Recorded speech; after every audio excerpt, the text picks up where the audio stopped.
back to Not Gonna Lie, a Wave original brought to you by WhatsApp. The best group chats happen on WhatsApp.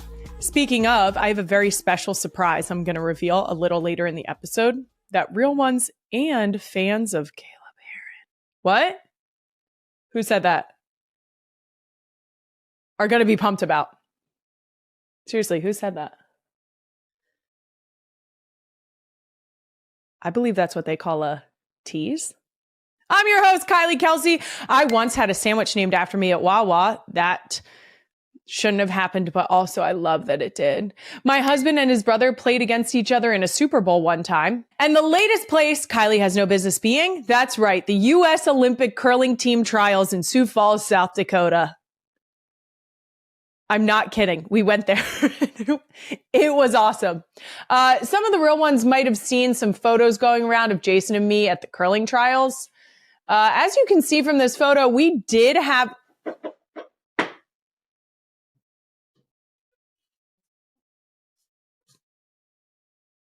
As you can see from this photo, we did have Queen Emma and a camera crew with us. So I'm just going to go ahead and let you guys fuck around and find out on this one. Stay tuned. February isn't that far away. What? Who said that?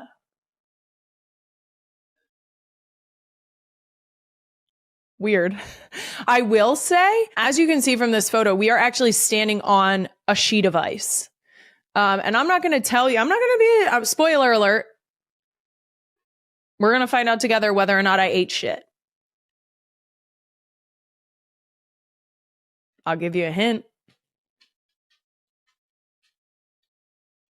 No, I'm not. I'm not going to give you a hint. Fucking watch the FAFO episode, jackass. All right. Coming up on today's episode, two of my greatest passions, Philadelphia sports and dogs. She was right on cue. She literally was like, oh, hey, mom, what are you doing? Here, put your face in here. It's a baby dog. Coming up on today's episode, two of my greatest passions, Philadelphia sports and dogs, have united for a very special Doom Scroll of the Week. There's also a new TikTok trend using the Jackass intro music in a way I can definitely get behind. You'll see what I mean. After that, I'm going to be joined right here by actress, entrepreneur, TikTok sensation, and yet another person, you guessed it, I have no business speaking to. Lily Reinhart. She's starring in a brand new show, and I'm so excited to talk to her. Squirrel! There's literally, it's so little! I shit you not. Okay, average size squirrel? The squirrel I just saw. It was so little. It was so cute. And there is a joke in there somewhere about average. You would call this average? Cut that. Keep it in. Fuck it. Keep it in, Brad.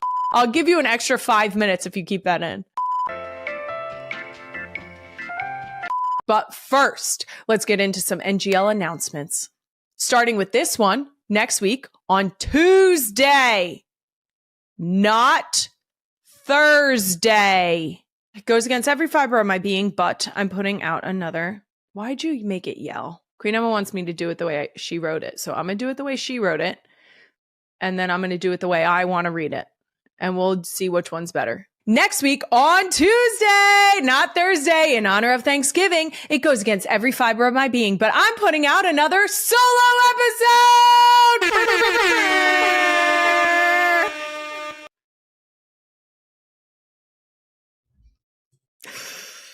I hate that we were on the same page.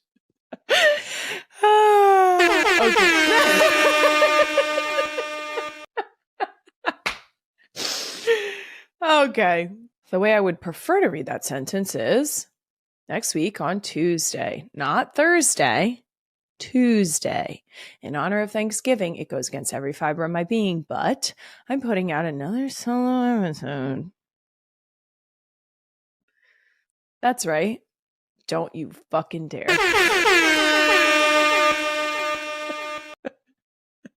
Note from the desk of Queen Emma, because we know how great this always goes. Hey girl, you said you'd think about Thanksgiving as your next solo, so I took it as an enthusiastic and resounding yes. Okay, love you lots. P.S. Thoughts on a cool 60? No presh, but kind of presh. Mm-hmm.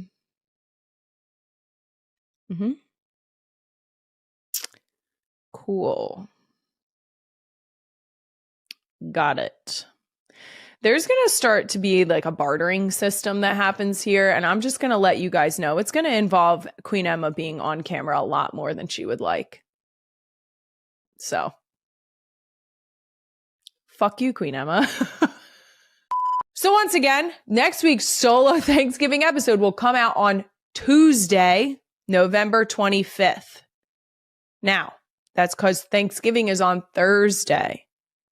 If you want to listen to me while you, never mind. It was going to be inappropriate. It was going to be about what you're going to do to the turkey. If you want to end up listening to the episode on Thursday while you're just the turkey, we should blur that. Then that is entirely up to you. Happy Thanksgiving. And once again, I'm going to answer a bunch of your Ask Me Some Things questions. Please send in all your questions for me about Thanksgiving, family, football, green bean casserole. Yes. Bearded beings. Comment on YouTube, Spotify, or any social media at NGL with Kylie. Next up, let's shout out a couple Real One comments of the week brought to you by Bigelow Tea. Take a moment just for you. You know I love to do that, specifically with the Earl Grey. Unreal. It's so good. Earl Grey, I don't steep it for that long of a time. And I either a little sugar or a little honey. That's it. That's all I need. Okay. First up, I can't get over just how many comments there were about my hair last week. Seriously, guys, what the hell? First of all, it makes it seem as though I never do it. So anyway, let's read these comments. K Murphs 13. Kylie, who did your hair? Because I know you didn't do it yourself, but it looks fab. Fire emoji. Hearts. I'm so sorry to tell you this, K Murphs 13. It was certainly me. It was me. I grew up in the YouTube era of millennial. And I'm going to tell you right now, I loved a YouTube tutorial. I loved it. I wasn't going out to parties on weekends, but I was perfecting my drugstore Conair curling iron. That's what I was doing. My hair routine is really simple, especially in postpartum. I try my best not to wash it every day because I feel like that causes more breakage and more baby fallout. I also do my best to keep it loose while I'm sleeping. So my solution for that is typically a French braid. Sometimes I don't abide by that rule and I end up in a ponytail or a bun. For those of you who sleep with your hair down, what?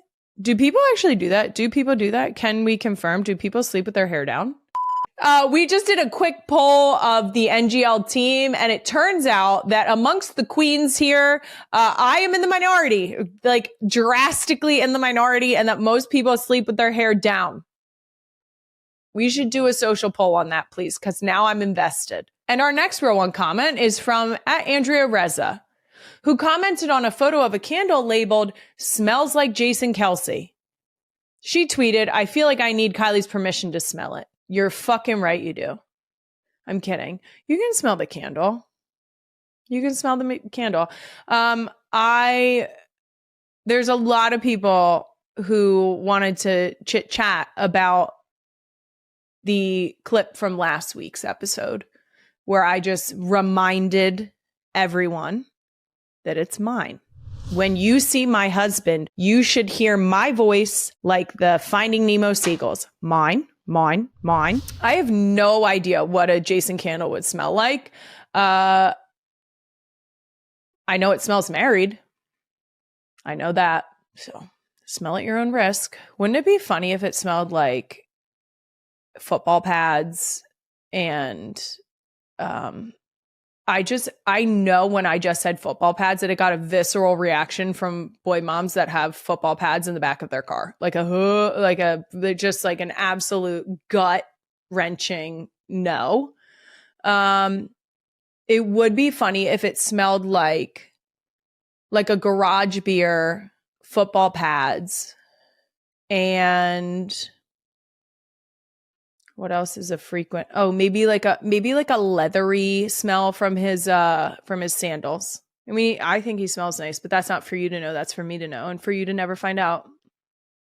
How about that? Note for anyone curious, the Smells Like Jason candle label actually says it's a legendary mix of Mummers Parades, Philly Grit, and Always Hungry for Seconds. That is a ridiculous description. My God, what is going on?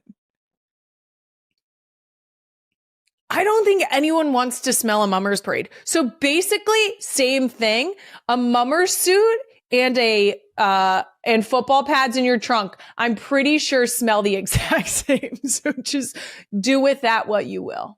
Okay? That's it for Real One Comments of the Week, brought to you by Bigelow Tea. Moving on, let's get right into Doom Scroll of the Week, brought to you by Peloton. Check out the new cross-training Tread Plus at onepeloton.com. First up on Doom Scroll, two of my favorite things, Philly sports and dogs, are joining forces. Sixers guard Tyrese Maxey has quite the side quest going on. He took two dogs through an agility course at the National Dog Show over the weekend, and I couldn't love this more. Roll the clip, Queen Emma. The dog is jumping the hurdles. It's supposed to go through the tunnel. He's almost tripping over the dog. The dog is jumping up to get the reward. And then the dog won't go through the tire, so he tosses it through, and the dog jumps through the tire to get its toy. Maxie's quote said, I played in a lot of playoff games, played in both the Gardens. I played in Miami. I played in Brooklyn. And that's the most nervous I've been to go through something. I love this so much. First of all, love a side quest, AKA the premise of FAFO. Speaking of, I love dogs. You know what I used to watch? American Kennel Club.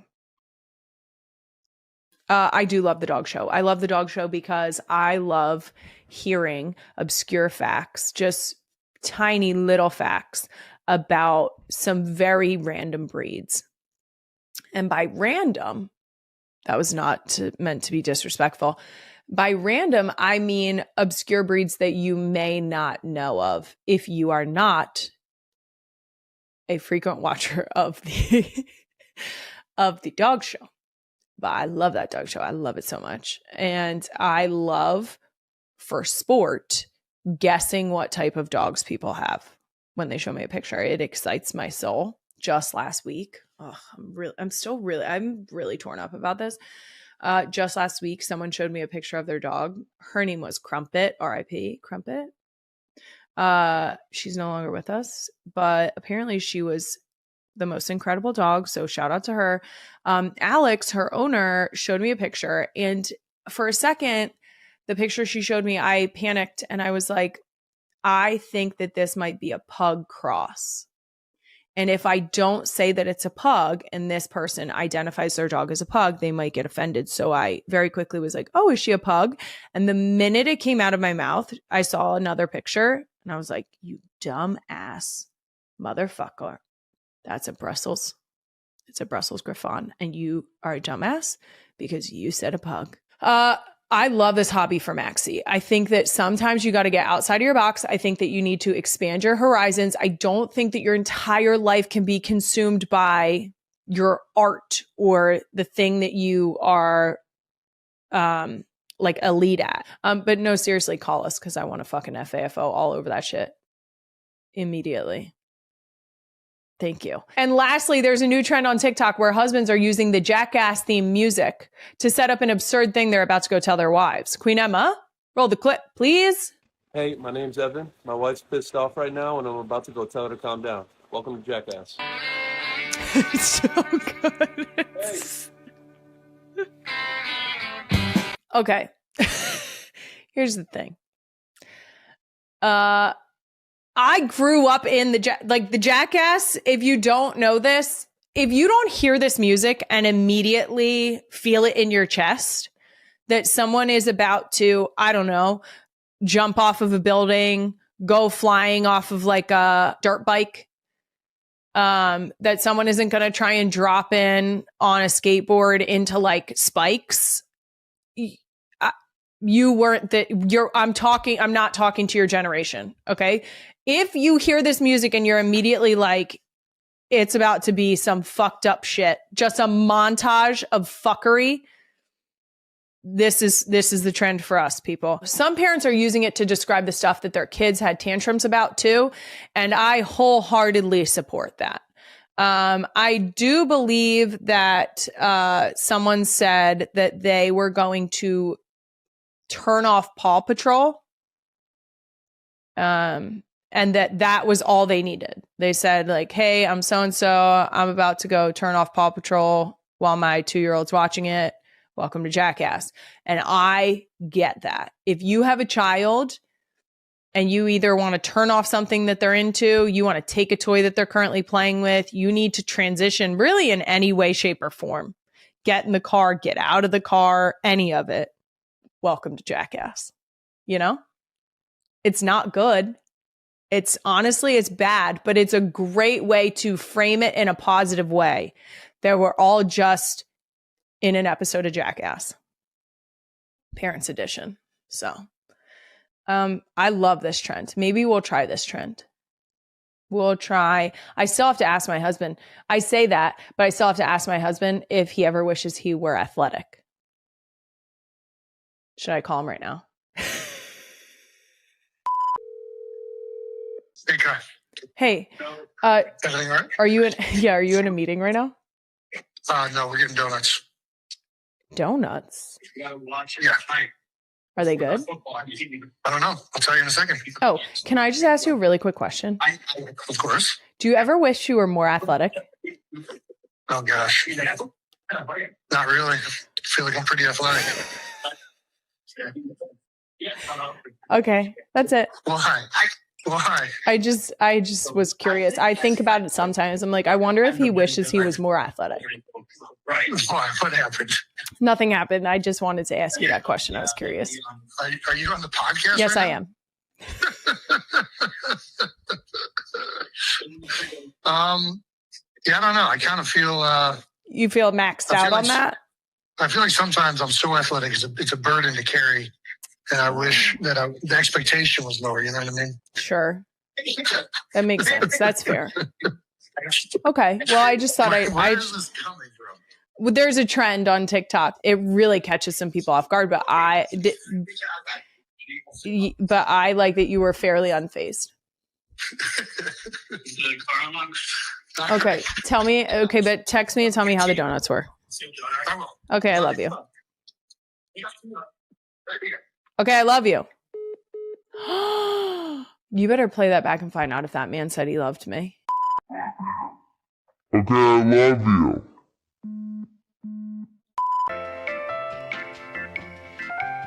Well, that was underwhelming because I thought it did make him giggle, but I did think that he was going to get a little bit. I like that he was not defensive at all. He was just like, no, I'm good. I'm really fucking athletic. And he's not lying. That's the part that makes me mad. We got to figure out how we're going to knock him down a few notches. I mean that in a loving way, because that's my part of my job. I have to be like, not that great. Take the trash out. That's exactly how I'm going to do it. All right, that does it for Doom Scroll of the Week, brought to you by Peloton. Moving on, a brand new edition of Ask Me Some Things, because Ask Me Anything needed some fucking boundaries. Like, guys, what are we doing with this question? Someone asked, are you guys going to have more kids? What? Girl, a human being just exited my vagina. Yeah, I said vagina with my whole chest. Approximately 7 months ago. 7 months and some change. And let me tell you, you know what else I'm reminded of when I hit my chest? That my titties are still keeping her alive. How about that? How about that? You don't ask people that. Also, don't talk about having more kids. My uterus might hear you. Nobody's talking to you. Do I not seem like I have a lot on my plate right now? Stop it. Stop it. No. I don't know. Honestly, I don't know. And that's okay. But shh, You better shh. Now, the actual question I will answer from Ken Cooper 2231. I need help. Could you recommend a good 30th anniversary celebration? NGL real one from the beginning. Oh, thanks, Ken. Okay, here's the deal. Traditional 30th anniversary gift is pearls. So I think you do a little Uno reverse on that shit, right? Where do pearls come from? That's right, the ocean. And where are the oceans? All around us, really, but also at the beach. And you know where there's great beaches? Islands. Because I'm going to tell you right now, the best anniversaries, like the best anniversary celebrations are trips. If you don't like a beach, go to one of the national parks and do some hikes and see beautiful views. I think we solved this problem for you, Ken. I think that we really nailed this. I think it's that short, sweet, and to the point. Go to the beach. Or you could wait until the summer and come to the Jersey Shore. Also, happy 30th anniversary. Jesus. Let's just pour one out for that. You guys must really love each other. And that's sweet. That's it for Ask Me Some Things. My guest, Lily Reinhardt, is coming up soon. But before that, one of my tiny humans said something in. That was the world's reaction when Travis Kelce and Taylor Swift chose to share their engagement with a rush of garden-lit photographs, each frame brimming with a joy that seemed almost cinematic. Social feeds erupted in a cascade of admiration, hot takes, and playful memes, as if the announcement had flipped a switch in the collective imagination of millions. The pairing itself felt like a plot twist no one could have scripted. A chart-dominating songstress entwined with a football luminary, their romance unfolding on a stage grand enough for legends. Swift's signature wit shone through in their caption, casting the couple as everyone's favorite high school archetypes, and instantly, fans combed through her lyrics for cryptic hints, convinced the engagement had been foreshadowed in metaphors and melodies all along. Yet, what made this moment so magnetic wasn't just the celebrity spectacle. It was the artistry in the details, the soft lantern glow, the blush of petals underfoot, the sense that something magical had been caught in the lens. As the hours passed and messages of congratulations poured in from every corner of the entertainment and sports worlds, an unexpected symbol emerged, a necklace gifted by Gracie Hunt. That shimmered with deeper meaning than any congratulatory tweet could convey. Crafted in collaboration with Monica Rich-Cozen, the Arrowhead necklace was more than a piece of jewelry. It was a vessel for family stories, a touchstone of hope, and a tangible link between the Hunt dynasty and the new chapter Swift and Kelce were writing together. Gracie's televised explanation painted it as a talisman, a nod to resilience and clarity, a piece meant not just to adorn but to empower. Fans, always eager to participate in the narrative, snapped up the necklace in a frenzy, each piece a tiny keepsake from a story that felt larger than life. As the city of Kansas City thrummed with anticipation for the Chiefs' next game, there was a sense of momentum, as if the engagement had ignited some intangible spark. Would the magic carry over to the field? Would the romance inspire a victory, or would the weight of expectation prove too much? In the twilight before kickoff, as the sky blushed with the last light of day, it wasn't just football or music on the line. It was the possibility, the delicious uncertainty, the sense that something extraordinary was unfolding where love, ambition, and legacy converged.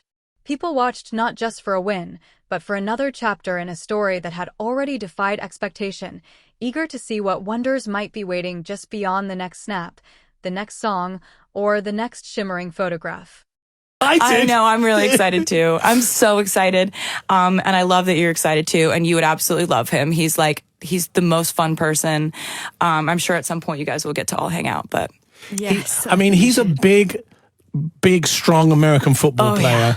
Yeah. He was on stage with you, wasn't he? I saw that show when he came on stage with you. He was so good. He just picked you up and he's such a natural, just in life. Like he's just kind of like never been nervous about anything in his entire life. Right. So it's pretty fun. He's all the things. He's like fun and vibrant and has this infectious personality, makes me laugh so much. But like, yeah, you're looking for like there's a line in the song that says that you just wanted a best friend who you think is hot. Like, and it's kind of like, well, that's kind of it, you know? Writing songs is one of my favorite things. And I did kind of nurture a fear earlier on in my career that if I ever wasn't truly miserable in my personal life, would I be able to write? And I think that's one of the reasons I love this album so much is we were like catching lightning in a bottle every time we were writing songs for this record. And I do think that someone in your life who fuels you, who makes you more you. Everyone in my life is like, you've never been so yourself, which is this interesting thing that you've been you your whole life, but we are different shades and different ourselves at different volume levels. And this person came into my life and everybody's like, yeah, you've never been so you. And I think that comes through in music. People who fuel you, they fuel every part of you and they make you walk taller and they make you present in a more vibrant way. And so hopefully that